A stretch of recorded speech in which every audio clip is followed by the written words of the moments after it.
Allez, bonjour à tous, j'espère que vous allez bien aujourd'hui. Revue de marché, on parlera de Bitcoin dans un premier temps, qui est en train de retester son niveau des 94 000 $. Ensuite, on verra Ether, des altcoins qui corrigent plus que d'autres. On fera le suivi des 2 trades que j'ai en cours. 3 altcoins également que vous me demandez d'analyser. Et on parlera du marché US. Avant que je commence Bitcoin, je tiens à rappeler ceux qui ne sont pas au courant, chaque dimanche, j'anime la Trader Letter, c'est 100% gratuit, un mail d'environ 3 à 5 minutes de lecture où je traite énormément de sujets, trading, investissement, crypto, mindset, mes trades, psychologie, des leçons, peu importe. Le but, c'est de vous apporter un maximum de valeur ajoutée à travers un mail unique. Chaque mail du dimanche est unique. Si vous ratez le prochain, vous pourrez jamais le retrouver ailleurs. C'est 100% gratuit, je t'invite si tu veux à nous rejoindre, cliquez sur le premier lien en description, tu laisses ton mail et tu peux rejoindre ici les plus de 1500 traders qui sont déjà abonnés. Si le mail t'intéresse pas, si tu veux te désinscrire à un moment donné, tu peux tout simplement à travers les mails te désinscrire. Donc voilà, je t'invite en tout cas à cliquer sur le premier lien en description si tu veux un maximum de valeur pour mieux réussir ton année 2026. Alors ici, sur le Bitcoin, on est sur un niveau décisif, un niveau, une petite phase d'incertitude que je vois sur les réseaux sociaux, sur Discord et à pas mal d'endroits là, et on est vraiment sur un niveau important. On est en train de pull back nos précédents hauts de range, et c'est un niveau qui doit tenir. On est dans une phase d'incertitude, parce qu'il y en a beaucoup qui se posent la question, est-ce qu'on va partir, ou est-ce qu'on est en train de faire ici une sorte de distribution avec une réintégration pour aller chercher l'extrémité basse, et pour certains, et dont moi, hein, c'est vrai que je l'ai vu en 2022, ça me fait penser un peu à la phase où on a ici notre top de marché, tendance baissière, phase de latéralisation, break, structure de bottom, pullback au niveau du point pivot yearly, rejet, et ensuite réintégration. Là on voit qu'on est sur notre point pivot yearly principal, et en 2022, on a ici notre top de marché, tendance baissière, phase de latéralisation, break, pullback au niveau du point pivot yearly principal, et rejet. Est-ce qu'on va faire la même chose? Je ne sais pas. Pour le moment, je ne commence pas à anticiper ce genre de choses. Par contre, pour moi, ici, en fait, on est dans une phase où il faut vraiment comprendre que il y en a beaucoup qui vont chercher là, dans ce genre de phase, je le sais, vous allez vous reconnaître, ceux qui m'écoutent là, vous allez regarder 20-30 vidéos sur YouTube, en essayant de chercher des confirmations, en se disant tiens, lui il a dit ça, lui il a dit ci, hop, etc. etc. Et tu vas peut-être avoir la moitié qui vont dire que ça pump, la moitié où ça réintègre, tu auras automatiquement des avis qui vont se contredire. Ce qui va faire la différence là entre une personne qui réussit ou pas, peu importe qu'on fasse ça ou qu'on fasse ça, c'est pas sa capacité à faire une analyse technique, c'est pas sa capacité à prédire l'avenir parce que personne ne peut le prédire, c'est sa capacité ici à gérer son risque et à bien gérer sa psychologie pour ne pas prendre de mauvaises décisions. Tout simplement, ça va être en fonction de si on fait ça ou si on fait ça, avoir une gestion de risque, une gestion de portefeuille qui est en adéquation avec ton analyse, ta stratégie et ton profil et que tu mets en place. Ça, c'est vraiment important. Parce que ça sert à rien de chercher 40 000 vidéos de personnes qui vont dire on va faire ça, on va faire ça.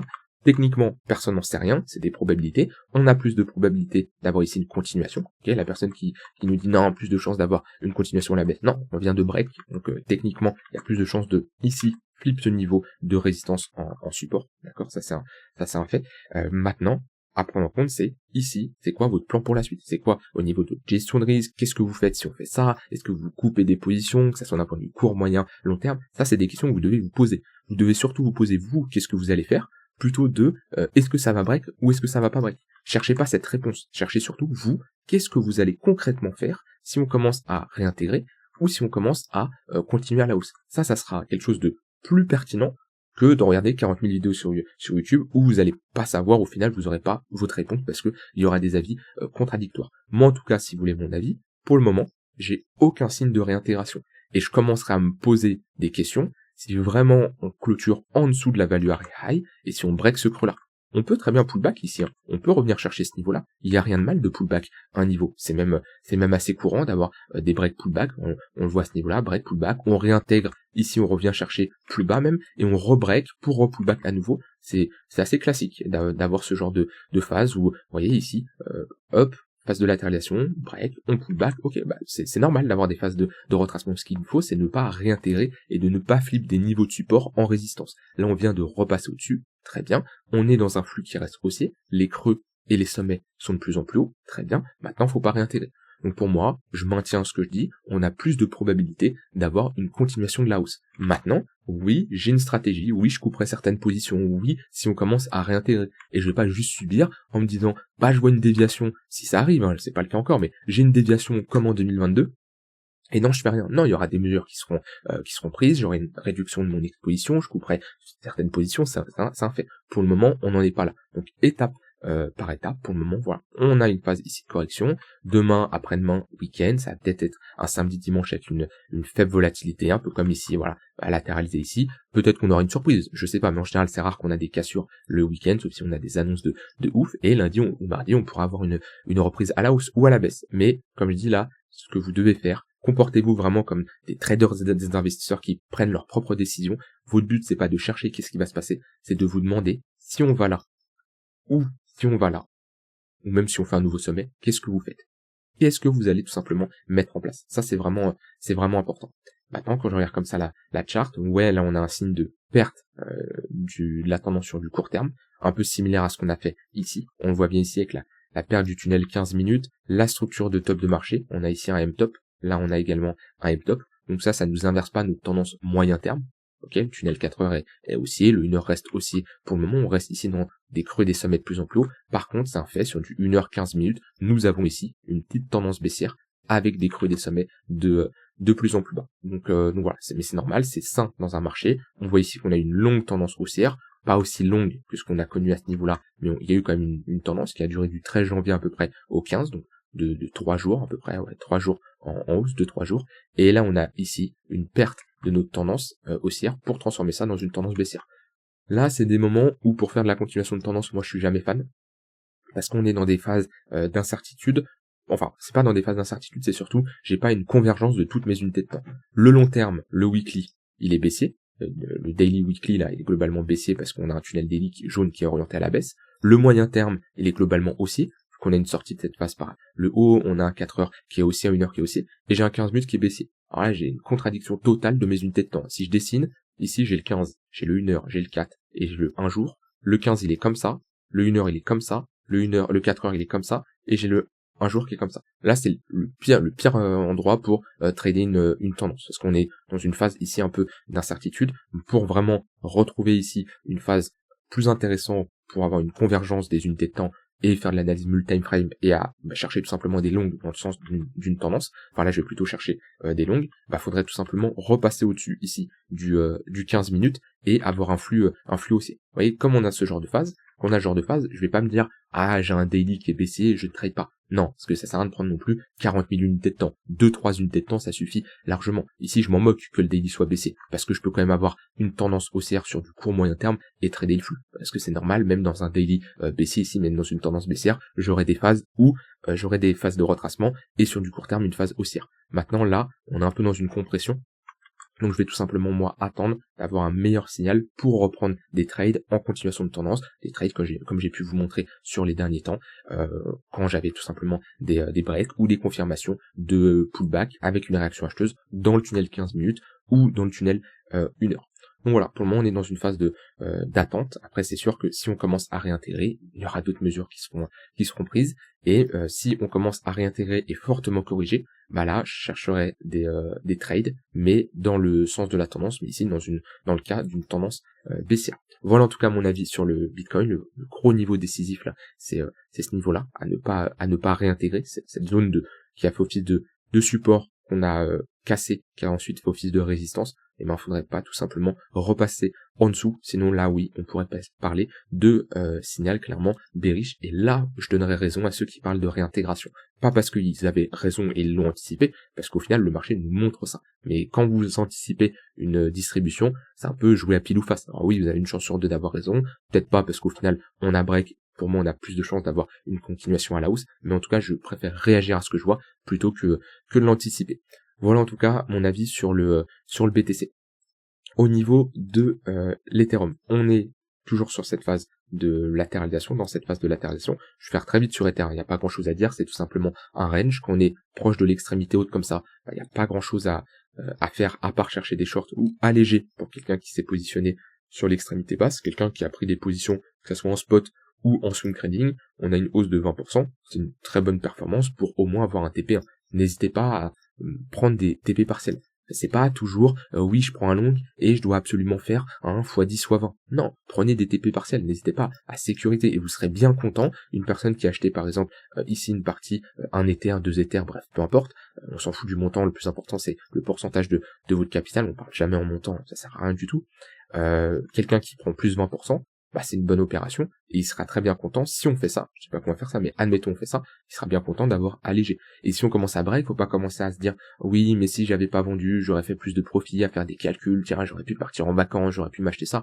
Non, ok, c'est comme ça, t'as respecté ton plan, t'as respecté ta stratégie, c'est bien. Le plus important, c'est de respecter son plan. Et je vous rappelle, hein, on juge pas la qualité de sa décision sur le résultat, mais sur est-ce qu'on reprendrait la même décision si on était dans la même situation. Ça, c'est une question que vous devez vous poser et vous vous dites pas, tiens, ma décision, elle a été mauvaise parce que le trade est perdant, ou ma décision, elle a été bonne parce que mon investissement est gagnant. Non, c'est est-ce que j'ai respecté mon plan, et est-ce que si on me met dans la même situation, avec les mêmes éléments, les mêmes paramètres, je reprends la même décision. Si oui, alors c'était une bonne décision. En tout cas, sur Ether, c'est à peu près pareil que le BTC. Si je mets ici des moyennes mobiles, hop, on voit qu'on a perdu le 15 minutes, structure de top ici à l'intérieur de nos tunnels daily, puis là, on a le tunnel 1 heure qui est légèrement plus bas. Je peux également mettre ici des points pivots pour déterminer des confluences. Moi, c'est ce que j'aime faire en général, c'est d'avoir une confluence tunnel et point pivot. Là, actuellement, on est pile poil sur un point pivot weekly, vers les 3270 dollars, et on n'a pas de grosse confluence, en tout cas sur Ethereum. Après, le point pivot mensuel principal, il est plus bas, et là, on voit qu'on a parfaitement top sur notre point pivot mensuel résistance 1. On avait une bonne confluence ici entre cette zone de résistance haute, le tunnel daily et un point pivot mensuel. Après, compliqué de prendre des shorts sur Ether quand on a comme ça un BTC qui break, c'est délicat. Par contre, à alléger sur un niveau comme ça d'intérêt, oui, ça c'est tout à fait cohérent. Bon, en tout cas sur Ether, ici on est un peu trop haut pour prendre des longs selon moi. Ce serait bien d'attendre un pullback dans le 1 heure, pourquoi pas, ou avoir un retracement milieu de range vers les 3100 dollars. Ça serait ici une bonne zone. Maintenant, il faut également prendre en compte ce que fait le BTC, parce que c'est sûr, s'il réintègre, je serais plutôt méfiant et je prendrais pas des longs personnellement, moi, sur Ethereum. Alors, au niveau des positions que j'ai, j'ai toujours un trade sur ICP qui est plutôt forte, hein, quand on regarde sur la journée ici, 0,1%, 1%, bon, on a un BTC à 1% également, ça corrige pas plus que ça. Alors, forte, c'est peut-être un grand mot, quand on peut voir du BERA, du hype qui sont en positif, mais ça va, ok, c'est moins pire que certaines. Si on commence à perdre ce niveau-là et structurer ce top de marché, pour le moment on est juste dans un range, presté par une impulsion haussière, donc je commence pas à trop couper rapidement. Par contre, si on commence à s'installer en dessous de ce niveau-là et perdre ici, j'ai un tunnel 15 minutes, ouais, hop, j'ai mon tunnel 15 minutes. Si on commence à s'installer en dessous, top de marché, alors je réduirai mon risque, hein. Je vous rappelle, mon stop loss est à break-even ici, donc déjà je peux plus rien perdre sur ce trade là, et si on perd ce niveau là, eh ben je prendrai un TP de 50% sur ce trade là, histoire au moins de sécuriser une partie, et dans le meilleur des cas, voilà, dans le meilleur des cas, j'ai un trade qui est quand même en positif et qui pourra me compenser potentiellement une perte ici sur Optimism, qui lui n'est pas du tout parti, hein, c'est comme ça, je vous l'ai montré hier, ça fait partie du trading. J'ai une invalidation en clôture daily sous ce plus bas, d'accord, et voilà, je perdrai ici moins 1 R. Sur ce genre de trade, j'ai entre 0,5 et 1% de mon capital de trading. Ça, c'est ma gestion de risque qui me permet de, vous voyez, 0,5% sur ce type de trade. Si je fais 8 trades perdants d'affilée, je perds 4% de mon capital de trading. Ce qui, déjà, 8 trades, ça reste assez rare. Ça m'est déjà arrivé, mais c'est vraiment rare. Et 4%, c'est pas une grande perte. Parce que quand je prends ici des gros histoires de 2, 3, 4 pour 1, bah, il me suffit de 2 trades, 3 trades pour rattraper ça. Des fois, bon, c'est rare que je fais 4% sur un seul trade, mais voilà, 2-3 trades, ça permet largement, en tout cas, de compenser ce type de perte. Et vous voyez, juste sur une clôture partielle de ICP, je compenserai presque ce type de perte. C'est ça le plus important, c'est de couper rapidement les pertes et de laisser courir les gains quand ça va dans l'autre sens, et d'avoir une bonne gestion de risque où vous pouvez tout simplement encaisser 3, 4, 5, 10 trades perdants sans que votre capital de trading soit totalement impacté. Donc pour le moment, j'invalide pas, j'ai pas d'invalidation, c'est pas parce que ici on a 3 bougies pareilles dans le rouge, si j'ai mis mon stop là, c'est parce que j'estime que là oui mon trade est invalidé si on fait un plus bas et qu'on passe sous ce niveau-là en clôture daily. Pour le moment, on est en train de pullback. Si on commence à passer sous ce niveau-là, c'est sûr qu'on serait sur la réintégration de cette épaule inversée. Ce serait pas le meilleur signal, c'est sûr. Mais voilà, on va laisser respirer ces trades et on sait jamais si Bitcoin repart. Je suis pas dans l'espérance, hein. Je suis pas là à me mettre derrière mon écran à me dire « Oh, s'il te plaît, faut que ça reparte, sinon c'est la merde. » Non, j'ai pris un risque, je l'assume. Ok, c'est suite à une stratégie qui me correspond. Ça m'arrive de rentrer comme ça. C'est pas tout le temps que je rentre sur ce type de position parce qu'il faut quand même avoir de bons breaks en DI. Vous voyez, la dernière fois sur ICP, c'était sur ce trade là où j'ai pris un très bon risque là-dessus de 5 pour 1, un peu moins parce que j'avais eu des TP partiels. Voilà, si ça passe pas, cette fois-ci ça passe pas. En tout cas, ICP pour le moment corrige moins que les autres. C'est plutôt rassurant. Au niveau du SP500, on a fait ici un ATH comme on l'avait vu. Maintenant on est ici dans cette phase de consolidation, pas énormément de volatilité, on est globalement dans un range, ok. On n'arrive pas à avoir un gros break et on accumule. Alors, ce qui est dangereux dans ce genre de tendance à faible volat, c'est d'un côté oui on est dans une tendance haussière, par contre on laisse énormément de creux qui n'ont pas été testés depuis un moment, un long moment là. Tout ça c'est des creux qui n'ont pas été pris tout simplement. Je suis pas là à faire partie des gens qui suivent SMC, ICT, etc. à vous dire oui ces creux là c'est sûr à 100% qu'on va venir les chercher. Non, il y a rien qui est sûr. Pourquoi? Parce que regardez, hop, est-ce que ici le marché est venu chercher ces creux là? Absolument pas. Oui ceux-là oui, mais ceux-là non. Donc c'est pas systématique. Avec tout le nombre de creux ici qu'on a, on peut aller en chercher certains, mais c'est pas systématique. Et tous les creux qui n'ont jamais été cherchés, c'est pas systématique. Donc j'aime pas déjà cette mentalité à dire c'est sûr à 100% qu'on va revenir chercher ces niveaux-là. Par contre, ce qui est sûr, c'est si on commence à poser un top de marché, on peut potentiellement avoir ici un long squeeze assez fort, comme ce qu'on a eu ici. Pourquoi? Parce qu'on a énormément de stops qui sont sous ces creux, et du coup on peut avoir des cascades de liquidation parce qu'on clôture des positions. Une clôture de position, ça entraîne les clôtures d'autres parce que ça crée une pression vendeuse. Au final, c'est un effet boule de neige. Et si on n'a pas de contrepartie en face, on peut avoir une sacrée baisse. D'accord? Ça, c'est un point important à connaître. Et c'est pour ça que c'est toujours difficile de commencer à se positionner sur des niveaux hauts, surtout qu'on a un faible momentum. Ici, c'est le cas. On a une tendance haussière, mais un faible momentum. Si je mets le MACD, on le voit bien qu'on diverge. On a une perte du momentum du côté des acheteurs. On peut continuer à monter avec des divergences baissières, on le voit bien ici, hein. Là on a une divergence baissière, pourtant on continue à monter. Tant qu'on n'a pas de structure de retournement, ça va. Par contre, si on commence à inverser notre dynamique, et qu'on donne la main aux vendeurs, que ce soit d'un point de vue momentum et d'un point de vue structure, là c'est moche, et là on pourrait clairement retracer. Donc dans tous les cas, sur l'SP500, on est toujours sur des niveaux hauts, c'est délicat de rentrer ici. Moi je vous ai toujours dit, ceux qui veulent se positionner sur du long terme, prenez le SP500, prenez ici un moins 20%, et ça redevient intéressant pour vous positionner sur du long terme. Alors, au niveau des altcoins, je vais analyser les altcoins qu'on m'a demandé d'analyser. J'en ai 3, il me semble. C'est une seule personne qui m'a demandé ces 3-là. Donc, voilà, n'hésitez pas, vous pouvez m'en donner 5 d'un coup, je les note. Je fais pas tout d'un coup, mais on avance doucement, mais sûrement. Alors, SPK, on est où? Déjà, une vision weekly. En weekly, la charte est beaucoup trop jeune. D'accord? Beaucoup trop jeune pour faire une analyse. Et moi, en général, j'attends au moins 1 an, 2 ans, même 2 ans de charte pour vraiment faire une bonne analyse. Pourquoi? Parce que là, en weekly, on peut rien faire. Ça devient intéressant et on peut dire qu'on a constitué un bottom en weekly quand vraiment on a une phase de latéralisation avec un break. Là, c'est plus intéressant, faire ce genre de phase, une structure en W, mais pour ça, on peut la faire ici, on peut la faire plus bas, encore plus bas, je ne sais pas, mais je préfère laisser la charte, en tout cas, se développer avant de faire une analyse long terme, parce que là, j'ai pas assez. Si je regarde en daily, on essaye de constituer un bottom, ok, ça serait bien ici d'avoir une plus grosse phase de latéralisation, parce que là je pense que ouais, on est repassé au-dessus du 4 heures, mais j'aimerais bien faire une plus grosse structure, parce qu'on a quand même ici un gros top de marché et une grosse phase de baisse. En général, quand on a un top de marché aussi long et une aussi grosse phase de baisse, c'est pas sur un petit W qu'on va poser un bottom. En général, il faut une plus grosse phase de latéralisation proportionnelle à ce qu'on a eu à ce niveau-là. Et là, oui, après on pourra entamer un retracement. On a pareil pas mal de sommets à venir chercher, donc on pourra liquider pas mal de monde. Et si on commence à poser un bottom, on peut s'attendre à un retour 0,382.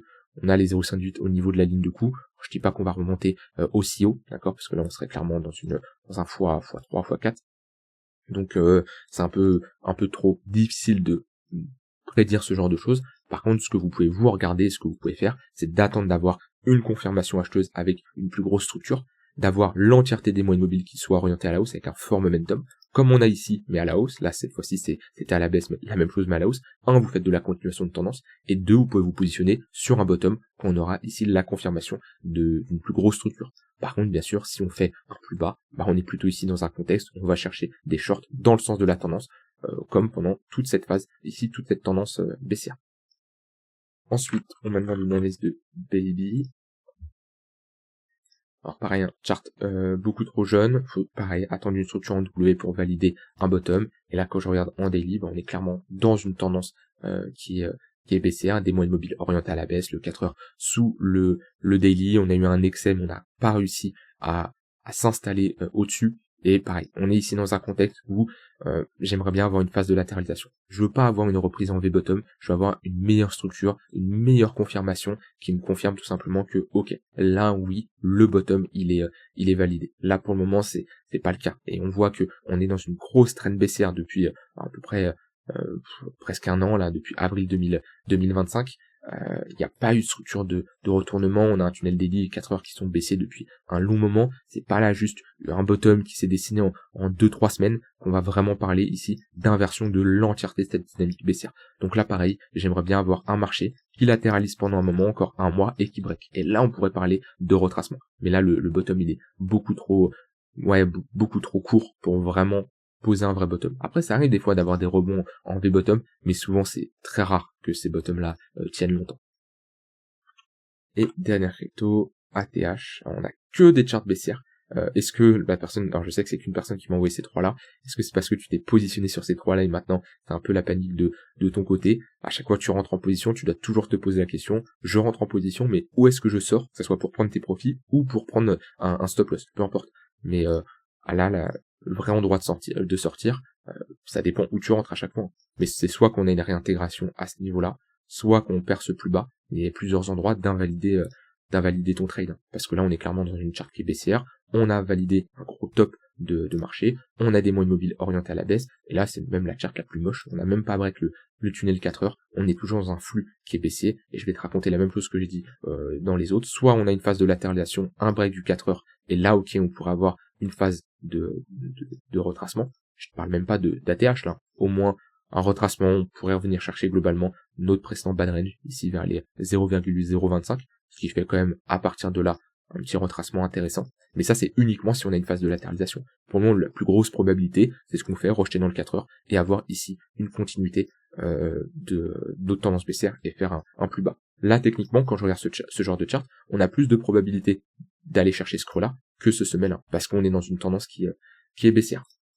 Voilà, j'ai tout terminé, n'hésitez pas à me dire les altcoins que vous voulez que j'analyse, à rejoindre la Trader Letter en cliquant sur le premier lien en description. Je vous souhaite une très bonne soirée et je vous dis à demain pour une prochaine vidéo. Bye bye.